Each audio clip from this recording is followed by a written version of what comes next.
Republicans unveil their impeachment inquiry of President Joe Biden. The United Nations Secretary General unveils an emergency declaration. I'll give you the details of that here as well.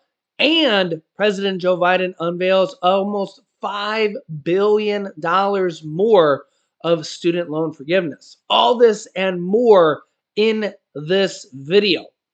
Wow, there's a lot going on here. Let's jump right in. Thank you so much for liking these videos. And if you haven't yet, subscribe down below. It's completely free so you don't miss out on more videos. Here we go. Okay, House Republicans unveiled their resolution to authorize the Biden impeachment inquiry. Multiple House leaders said the chamber is expected to vote on the resolution next week, and Republicans are confident they have the votes to approve it. This comes as former Republican Speaker Kevin McCarthy says he's done with the BS and is going to be resigning from Congress. Wow. The resolution introduced by Republican Representative Kelly Armstrong would formalize the ongoing impeachment inquiry that's been driven by three Republican-led House committees, Judiciary, Oversight, and Ways and Means. It would help the committees enforce subpoenas and allow the panel chairman to designate open hearings into the probe into the Biden family. Republican Ken Buck told NBC News he believes he is the only Republican no vote for authorizing the impeachment inquiry. He hasn't heard any colleagues who plan to join him. Republican James Comer, who has been accusing the Biden family of engaging in shady business practices, recently said that Republican support to move forward with the impeachment inquiry solidified during the Thanksgiving break when caucus members went home to, quote, find out the truth about Joe Biden's knowledge and involvement in, quote, his family's shady businesses. Meanwhile, a statement from President Biden on another nearly $5 billion in student loan debt relief for over 80,000 student loan borrowers has just been approved. This is directly from whitehouse.gov. This brings the total approved debt cancellation by the Biden-Harris administration to $132 billion for over 3.6 million Americans. This is despite the Supreme Court cancellation where they struck down the other case for canceling student loan forgiveness. This is separate. They said today my administration is approving another $4.8 billion in student loan debt cancellation for 80,300 people.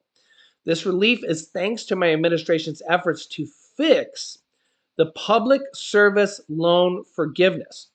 So teachers, members of the military, nurses, and other public service workers get the relief that they have earned. And it's because of my actions the administration took to make sure the borrowers who have been in repayments for at least 20 years but didn't accurately get credit for student loan payments get the relief that they are entitled to.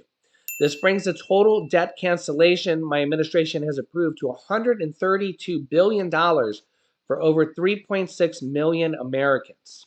This is because the public service program, service loan forgiveness program has actually been in place for years, but it's something like 90, almost 98, 99% of it didn't work. People applied for it, teachers, military members, people in the public service loan programs didn't actually get it, sadly as it is.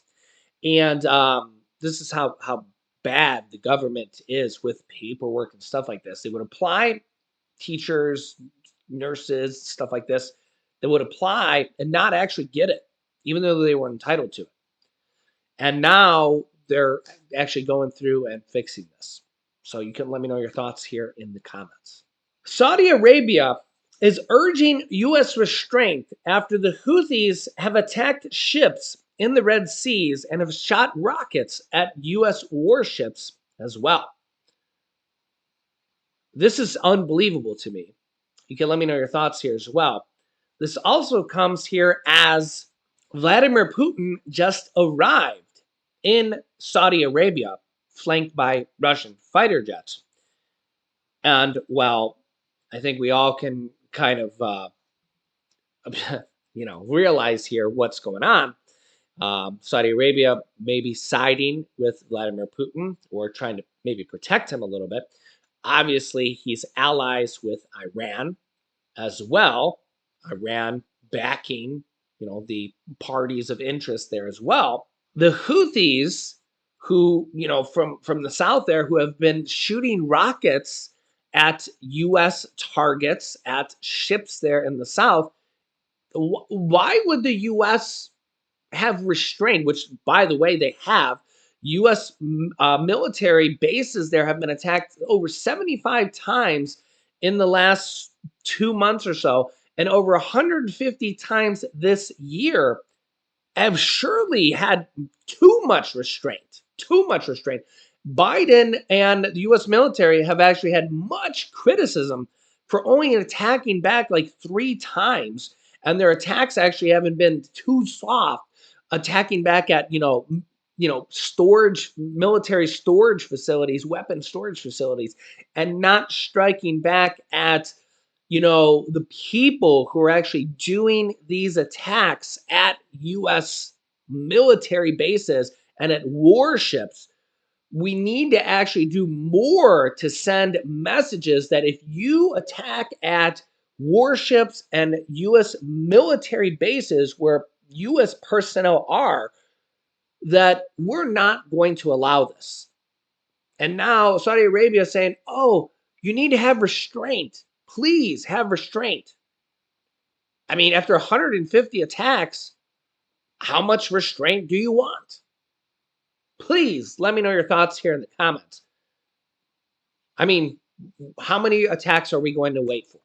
Meanwhile, the United Nations Secretary General today just invoked a rarely used power to demand a ceasefire in Gaza.